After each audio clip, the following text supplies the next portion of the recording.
Have you ever thought about camp hosting? Well, after our first year of volunteer camp hosting, my husband and I have a lot to say about the pros and the cons about being a camp host. After a summer of camp hosting, I'm going to take a little time to reflect on the whole experience, the goods, the bads, and the uglies. So there's a couple of things that we really enjoyed about camp hosting, right? Name them. Okay, I'll name them. How about finding lost dogs, helping people find their dogs? Do that. Yeah, We did that. because people don't. We did. People don't always leave their dogs on a leash, and so we tell them to, and those are the rules, but they don't follow the rules, and they lose their dog, and then we all have to go find them. Yeah, so that's rewarding, right? That was rewarding. A pro about camping is that it's dog friendly. A con about camping is it's dog friendly. So not all people should have dogs. And one of my biggest pet peeves this summer was people who did not have their dogs on leashes, and they were not controlling their dogs. And there were situations that some of them actually got quite dangerous. And so when people don't realize that when they've got a dog in a house and they're like living in suburbia and the dog doesn't need to be on a leash at home, well, that's fine. But here's what happens. You come out to the wilderness and all of a sudden there's strange dogs around. There are strange people around. There's wildlife all over the place. Dogs go crazy chasing. Elk was one this summer, chasing birds, chasing squirrels, and all of a sudden it gets like crazy because they rile up other dogs, and so dog fights are not an uncommon thing.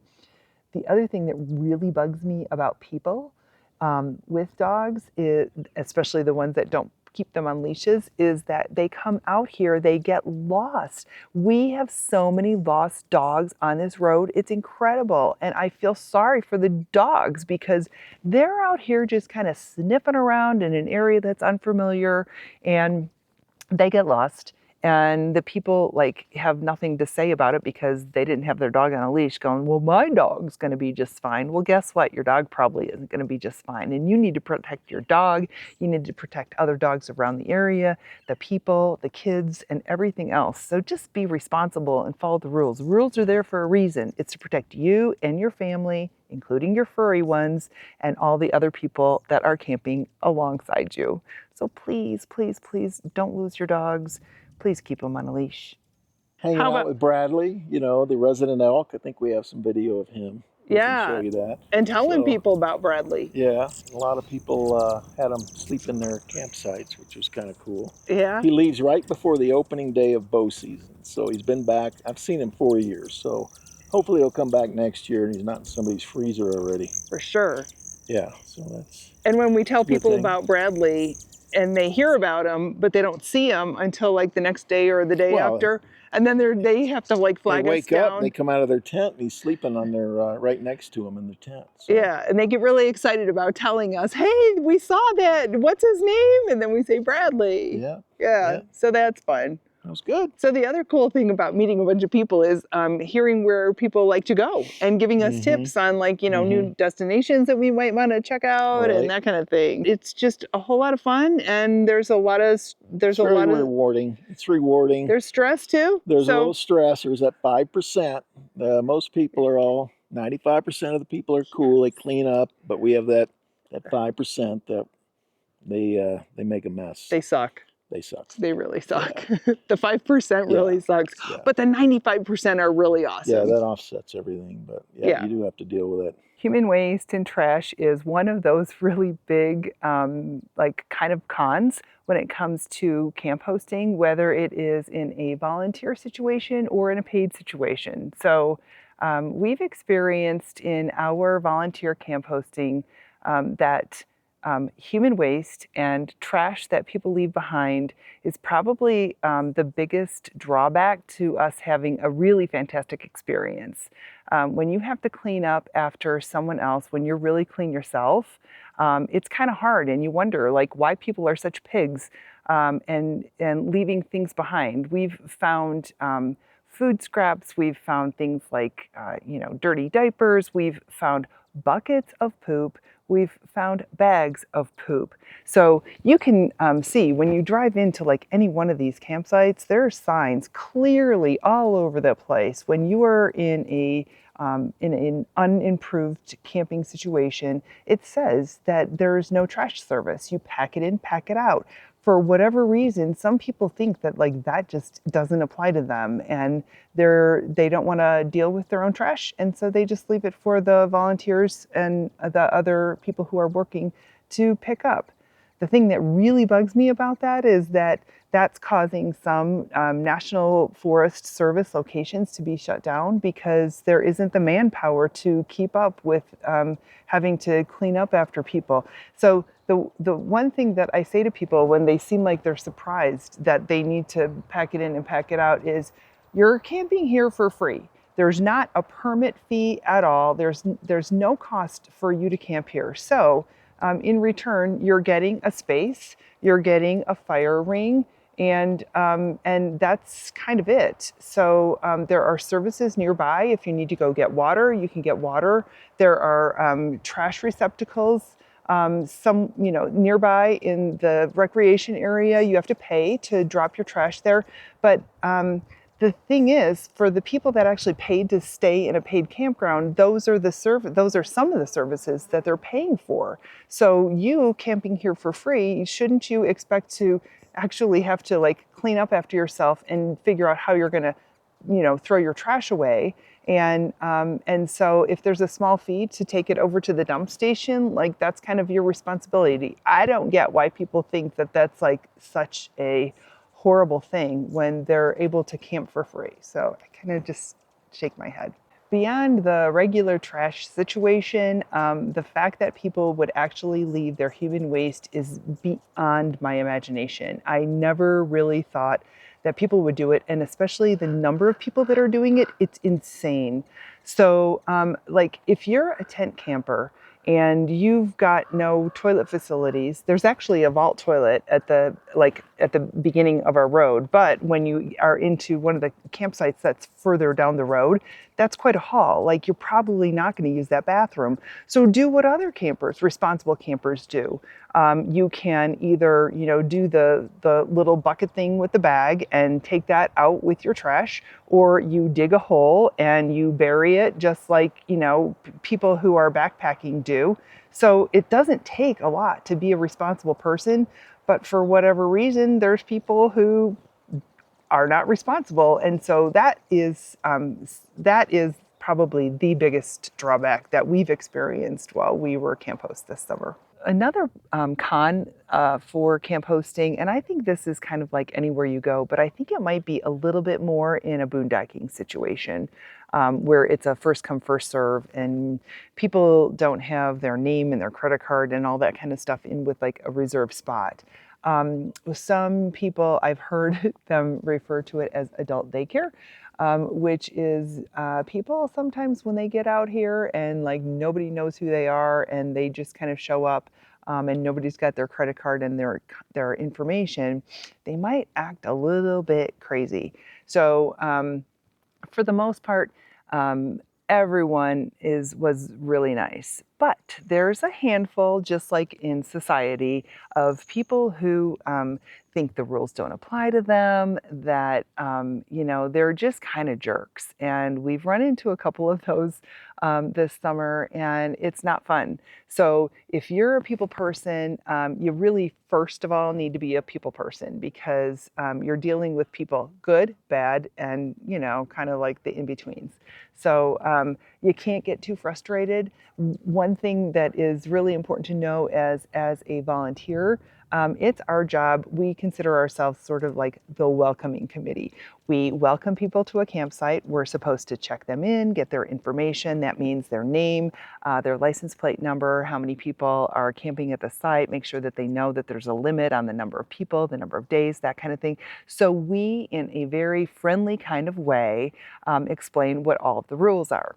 Now, if they decide that they want to break the rules, then we are supposed to be telling them, which we do, hey, just a friendly reminder, you're not supposed to be whatever it is, speeding or shooting a gun or having a campfire when there's campfire restrictions, those kinds of things.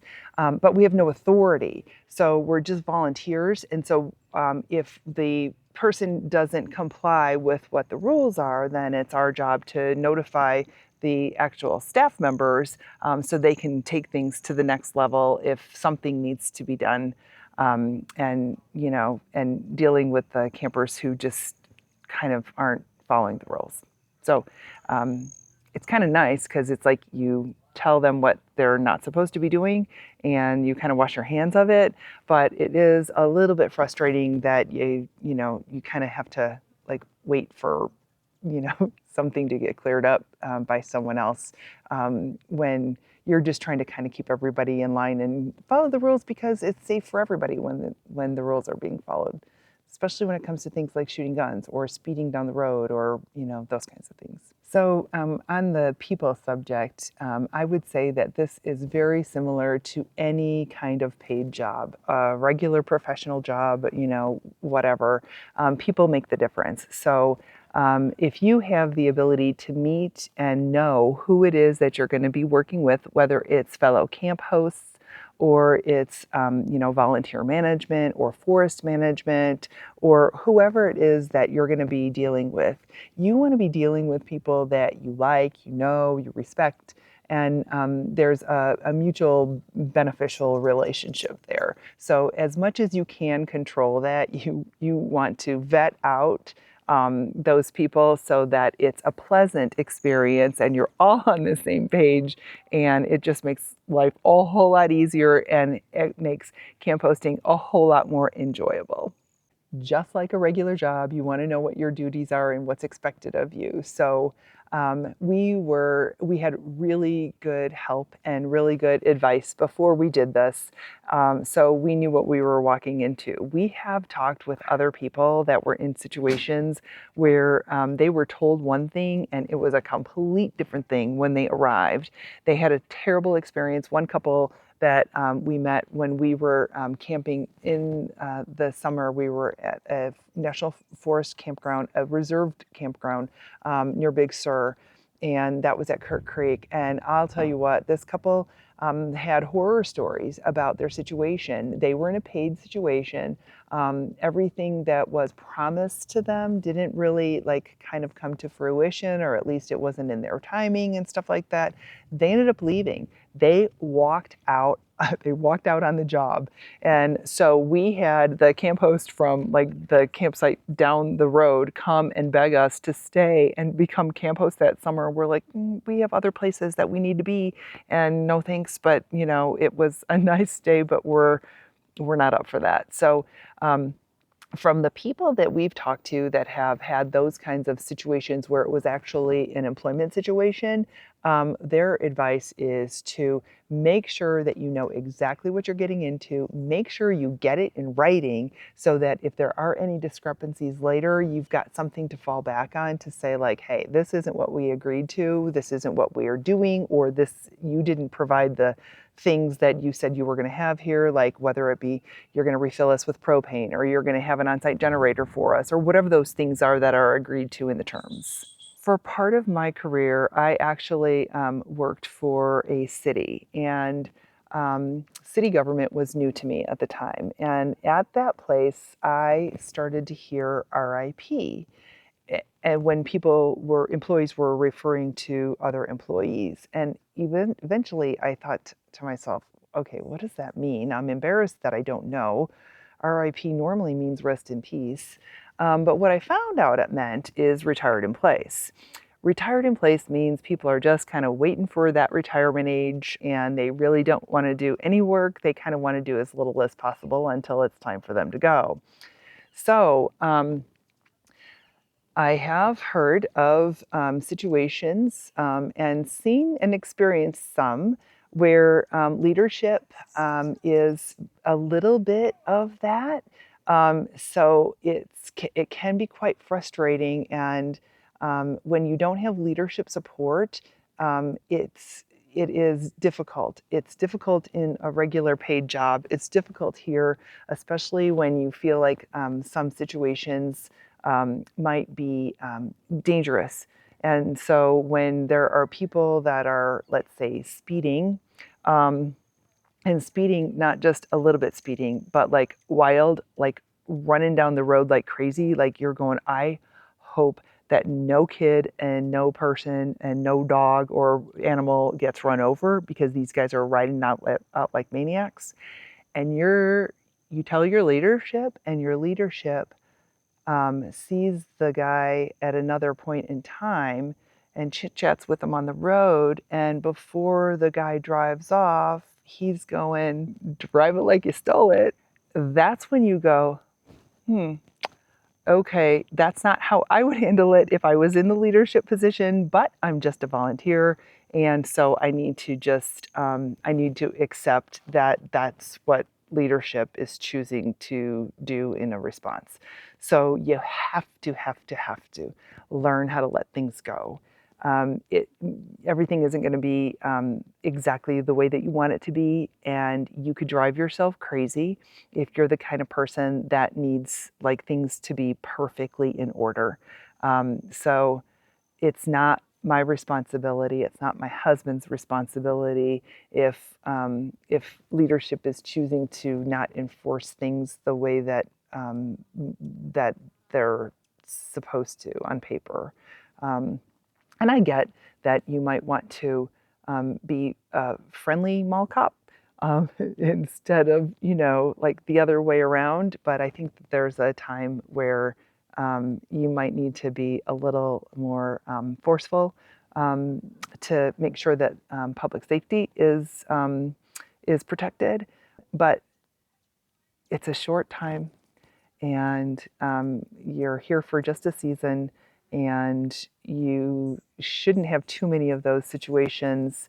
But if you do, you might be like that couple that I was talking about that were working at Big Sur at Kirk Creek Campground, and say, I can't handle this. This has gone beyond my limit, and I need to quit. So what else is We're good? meeting a lot of neat people, and there's a couple new friends that I have. I'm going to meet over in Quartzsite. We're going to be there in February for a Grand Design Rally. So I'm going to go look up, try to find a couple friends that I met here. So Yeah. that was pretty nice. I Yeah. enjoyed that. And you caught a lot of fish this summer. Caught a lot of fish. And I cooked a lot of fish this summer. Cooked a lot of fish. Ate a lot of fish. Yes. Been Fresh here how fish. long now? We've been here 120 for days. Yeah, almost 4 months. 4 months. Yeah. Pretty good time. And so the only we'll reason, the only reason we could stay that long is because we were camp hosts. Otherwise, 14-day limit. Right. Yeah. Yeah. Worked out good. Had water delivered. That was really nice.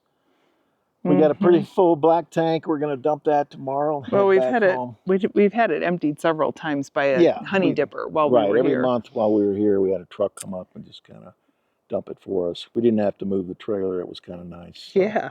Right. So that worked out. The biggest pro that we have as volunteer camp hosts is that we are able to pick the campsite that we want to stay in for the entire summer, and we don't have that 2-week limitation that you have when you're just coming and camping in a national forest. So that's really nice. We have a really awesome site that we love, and we have great views, and it's just a really great location for us. We've got enough solar, we've got enough space. So the fact that we can pick our favorite campsite and we can stay for the whole summer is a really big bonus. The other thing that we happen to get at our particular site is we get water delivered to us, and it comes once a week. So we are able to stay put and not have to actually move our trailer to refill it with water. We do have to pay for a honey dipper to come and to empty our tanks, our black and gray tanks. But that's kind of a small price to pay when we get to camp here in this really nice location and stay for free. Your location that you're hosting in is really important. For us, we live in the Phoenix Valley, and so in the summertime we want to get out of that heat. So we're looking for an elevation that's a little high in the mountains, and that has really great summertime temperatures. Because we're boondocking here and we have absolutely no hookups, that we want mild weather where we're not having to run an air conditioner. So we can run we can run one of our air conditioners. We actually have two of them, but our generator is only capable of running one at a time. So it's really important that we have mild enough temperatures that we can boondock here without having to run our generator and run our air conditioners. The other thing you might want to consider about your location is if you are close to amenities that you care about, something like grocery stores, laundromats, things like gas stations and restaurants. So if there are things that you want to be able to do while you're on your days off, you want to make sure that you're not spending a ton of money and time and mileage on your vehicle and in gas to get to the things that are necessary for you to enjoy your time when you're not working. We have a site that's large enough to accommodate people, friends and family that want to come and stay with us and be able to visit. So it's not like we're up here all summer long and we're just kind of like on our own and, you know, and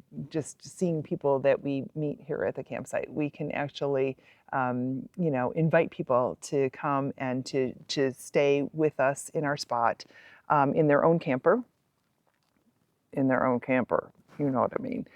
Anyway, yeah, come stay with us, and then we are together, and we're being able to enjoy meals together and campfires together, and we don't have to worry about whether or not all the sites are booked and they can't find a place to stay when they get here. In these walk up only first come first serve places. So we got you covered if you want to come and hang out with us. But I'm not cooking every single meal. Okay? Okay. As camp hosts, we find things when we clean sites after people leave, and sometimes people leave some pretty cool stuff. What did we get this year? We actually house it, we keep it, and then by the end of the season, if they don't show up, then... We do have a little pup tent, so we're going to take that with us because nobody claimed it. So, and our co-host... Not that we don't have a couple of those already, but... Right. We'll give it away to somebody that needs it. Yeah, and our co-host found some really cool solar lights and... Oh, we do have a little string of solar lights somebody left. So we'll take that with us. So yeah, not bad. This location was important for me this summer because I actually had to travel back from the mountains where we are down into the valley, and throughout the summer. We had some medical family issues happening, and so I needed to kind of be traveling back and forth. So it was important for me that we were in a location that had easy access to the freeway system. One thing I'll mention is that there is a difference between being a volunteer camp host and a paid camp host. Some of the times you get different perks with all the different jobs, so it's just kind of like any job. You're going to get some things with one job that you would expect to get in an equivalent job in a different location, but you might not. So you need to kind of look into the details of what you get when you're doing either hosting, volunteer or paid. The other thing that I really like about doing a volunteer gig is that your time is kind of your own. So you're supposed to be working for around 32 hours or so a month, and they want us to be here and really accessible for the campers on the weekends, which is the busy time. We've got tons of people that are coming up from the valley, getting out of the sun every single weekend. Some actually stay through the week, but our work days are Thursday, Friday, Saturday, Sunday, and then we're off Monday, Tuesday, Wednesday.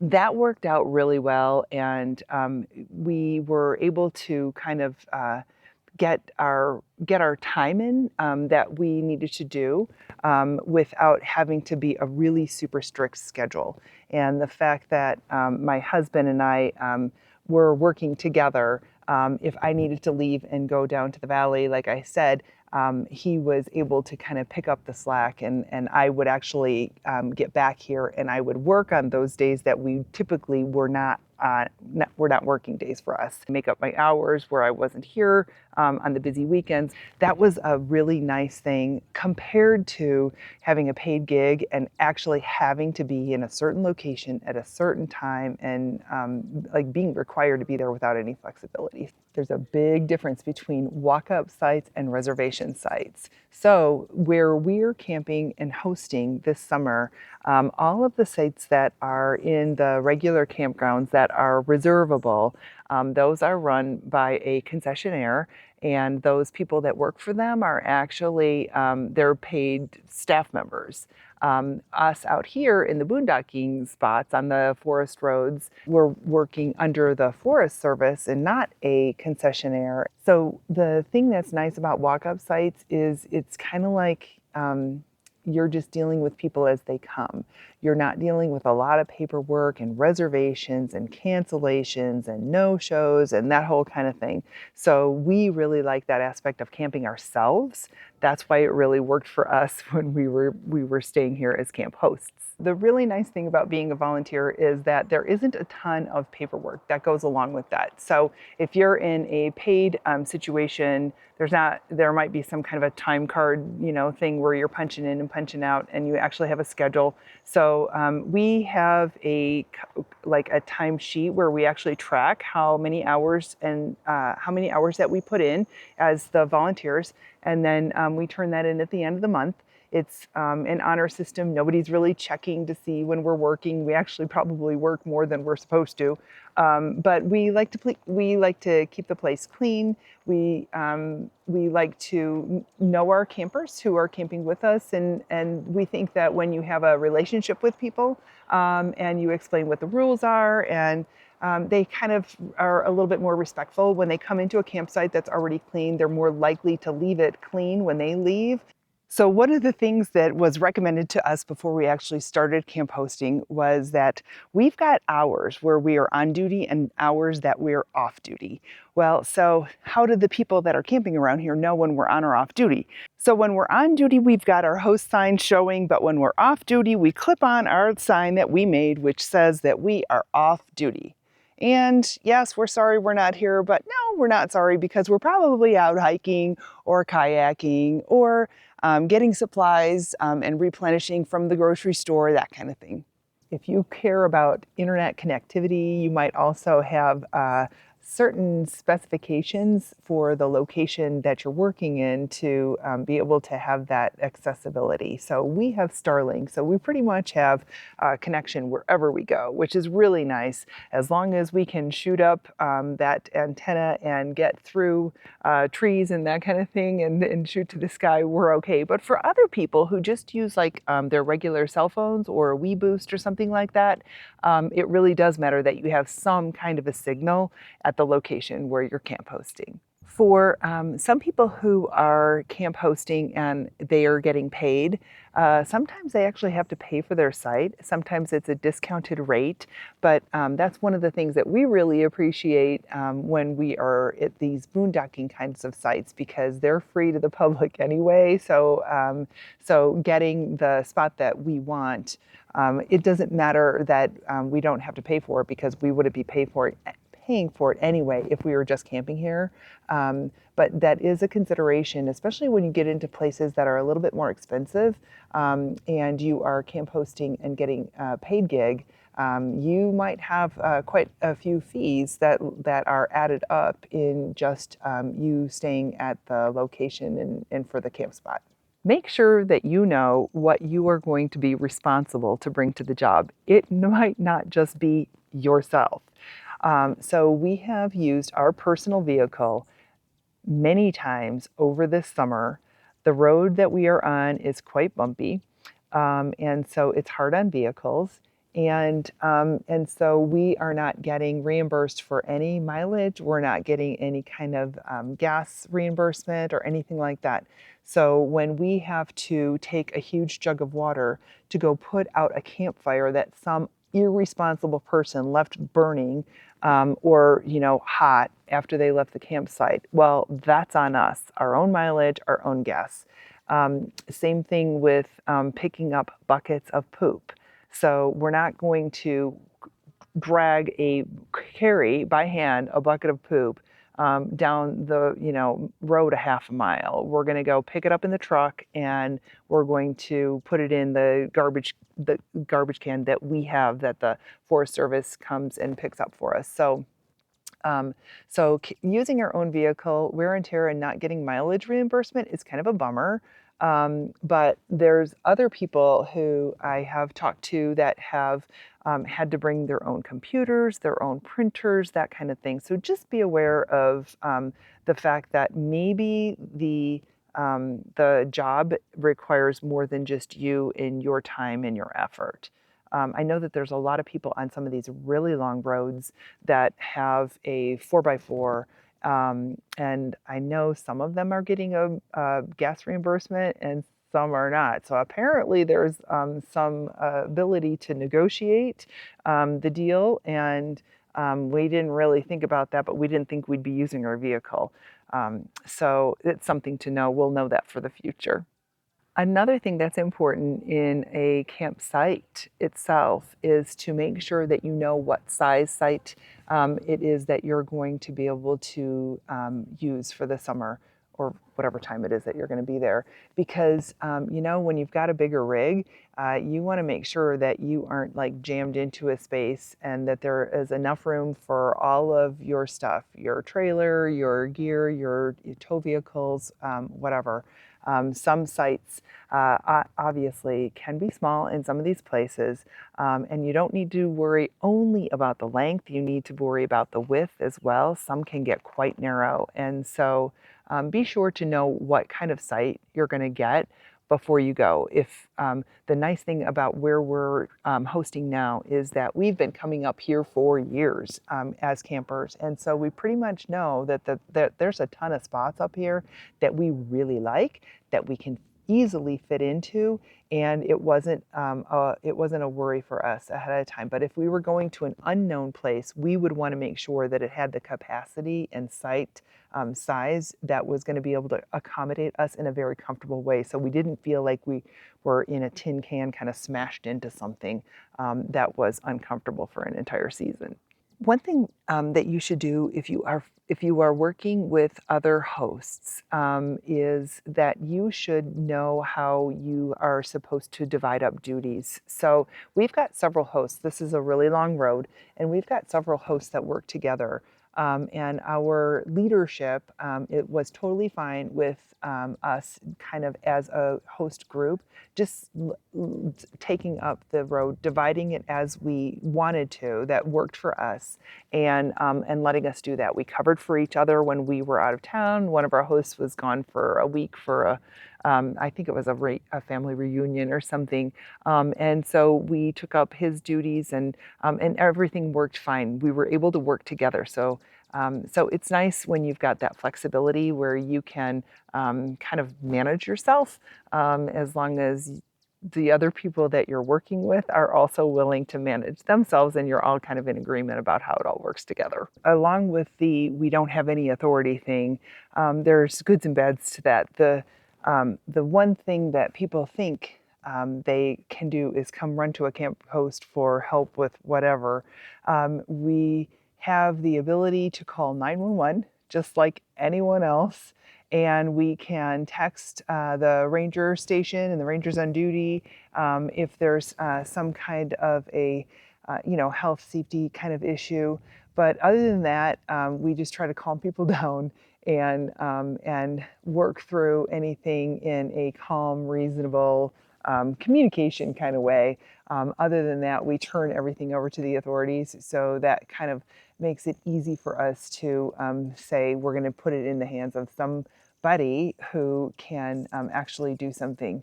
We had a really nice little barbecue party for all of the volunteers at the end of the season. We had that today. We had a really nice lunch, had a nice time talking with other people who were volunteers in different parts of the forest. We got to meet them. And then we also had some little appreciation gifts. Here's the backpack, which is really awesome because it is a Forest Service Department of Agriculture partner in service, so that's really nice.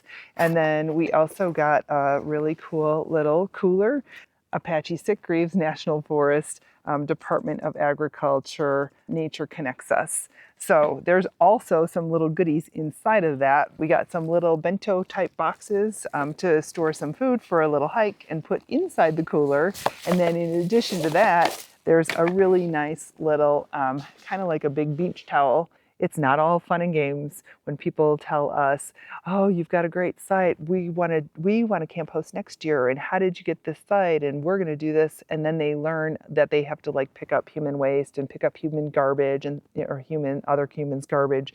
They're like, okay, well, it's not quite as attractive and as maybe I think. It's not like we're just sitting here having a free spot for the summer. So think about it, because it does take time, it does take effort, it does wear on you if things aren't really run exactly like kind of like the tight ship that you might want it to be if you're one of those real rule followers, and if you really care. So don't walk into it lightly. Don't have unrealistic expectations. Do as much research as you can by talking with other people that are in the area that have hosted at the place that you're considering hosting, because information is power, and knowledge is important, and you have the ability to make your own decisions. My goal in helping you to understand what it's all about with our experience with camp hosting for our first time is to make you aware of the ups and the downs, the pros and the cons, so that you can weigh it all out and you can say, hey, I think I want to try it. Yeah, it's for me. It was overall a very positive experience, and we were able to get beyond the negative ones enough that it didn't drive us crazy when they were going on. We will probably camp host again at some time. I think the biggest drawback, other than the 5%ers, is if you want to travel, you don't get to do a lot of traveling because you're here for the entire summer. You're giving a commitment. It's a commitment. Yeah. So we will do it again, but we won't do it every single year because we do want to see some more places and do some traveling. But this particular summer, it worked out for us to stay here, and it's perfect. Yeah. If you guys have any questions, just let us know. Drop a comment, and we'll try to answer any questions if you're thinking about camp hosting or if you want to know something about the area that we're in. And we did a video earlier this summer showing you guys how we set up our boondocking campsite. I'll leave a link below in the description so that you can see that. And we also did another video on how we use our water bladder so that we don't have to move our trailer to go get water when we're empty. A lot more water than you think. It's a good summer. Yep, good summer. We'll see what next year brings, but so far, yeah, this one was a good one. All right. See you guys next time. Talk to you later. Bye.